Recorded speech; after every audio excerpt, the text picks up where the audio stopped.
क्या होते हैं और कैसे उनको रीड किया जाता है, कैसे उनको अपने फ़ायदे में इस्तेमाल करना है। सपोर्ट रेजिस्टेंस क्या होती है, वॉल्यूम्स क्या होते हैं, मूविंग एवरेजेस क्या होती हैं, और मुख्तलिफ इंडिकेटर्स कैसे क्या होते हैं और उनको कैसे रीड किया जाता है, कैसे एनालाइज किया जाता है, ये हम अपने नेक्स्ट लेक्चर्स में देखेंगे। हमने अपने ट्रेडिंग कोर्स के लास्ट लेक्चर में बात की थी टेक्निकल एनालिसिस और फंडामेंटल एनालिसिस के बारे में। अब टेक्निकल एनालिसिस करने के लिए हमें मुख्तलिफ टूल्स की ज़रूरत पड़ती है। उनमें से जो ट्रेडिंग चार्ट है एक बहुत अहम टूल है, जिसके बारे में अक्सर ट्रेडर्स कहते हैं कि everything is in the chart. मतलब आप चार्ट्स को अगर सही तरह से एनालाइज कर लें, उनको सही तरह से रीड कर लें, तो आप अपना ट्रेडिंग का एक सही डिसीजन कर सकते हैं कि आपको अब स्टॉक खरीदना है, सेल करना है, या अभी होल्ड करना है, या अभी वेट करना है बाई करने के लिए। और सही डिसीजन करके आप अपने प्रॉफिट को मैक्सिमाइज कर सकते हैं। तो आज हम अब ट्रेडिंग चार्ट्स देखते हैं क्या है। सबसे पहले हम देखेंगे कि ये जो चार्ट्स होते हैं ये क्या चीज़ होती हैं। तो चार्ट्स जो होते हैं हमारे डाटा की ग्राफिक का रिप्रेजेंटेशन होती है कि हमारे पास जो भी मुख्तलिफ डाटा होता है उसको आसान और इजी फॉर्म में समझने के लिए हम एक ग्राफिकल फॉर्म में एक चार्ट ड्रा करते हैं। डाटा जब मंथ्स का और सालों का हो जाता है तो उसको टेबुलर फॉर्म में एनालाइज करना बहुत ज़्यादा टाइम कंज्यूमिंग और मुश्किल होता है। इसीलिए हम उसको एक ग्राफिकल फॉर्म में, जैसे कि यहाँ पे आप चार्ट्स मुख्तलिफ चार्ट्स में दे सकते हैं, के रिप्रेजेंट करते हैं, और उनको चार्ट्स को देखकर हम बहुत जल्द चार्ट्स को एनालाइज कर सकते हैं कि ये हमें जो डाटा है ये क्या इंफॉर्मेशन बता रहा है। मुख्तलिफ किस्म के ये देखिए लाइन चार्ट है, बार चार्ट है, पाई चार्ट है, और ये मुख्तलिफ आपको इंफॉर्मेशन बता रहे हैं।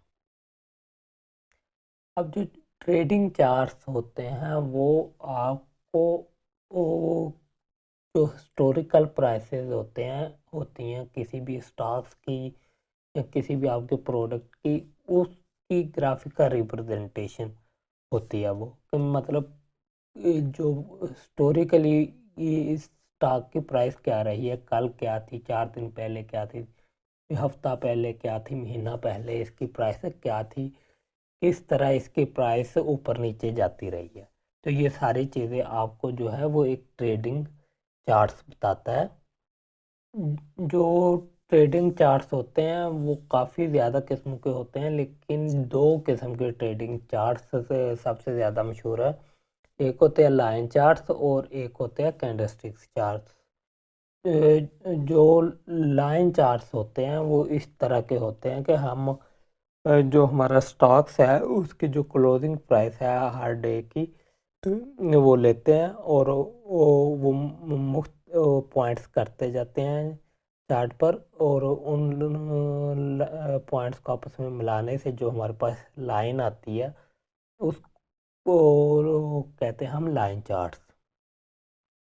जो हमारा कैंडल स्टिक्स चार्ट्स होते हैं उसमें हम हर दिन की एक कैंडल ड्रा करते हैं, और उन वो कैंडल्स हर दिन की जब मिलके तो एक इस तरह का चार्ट्स बना देती है। इस चीज़ को हम कहते हैं कैंडल स्टिक चार्ट। अब हम लाइन चार्ट्स और कैंडल स्टिक्स चार्ट्स में जो फ़र्क है और इसको जो रियल स्टॉक्स हैं वो उनमें क्या क्या दोनों के इस्तेमाल पे फ़र्क है और क्या क्या इंफॉर्मेशन दोनों देते हैं, ये हम बाद में प्रैक्टिकल एग्जांपल में हम आपको दिखाएंगे। लेकिन इससे पहले हम देखते हैं कि ये जो कैंडल स्टिक्स होती है ये क्या शो करती है, क्या रिप्रेजेंट करती है और किस तरह ड्रा की जा सकती है। तो ये होती है हमारे पास कैंडल स्टिक चार्ट। इस पे आप देख रहे हैं कि ये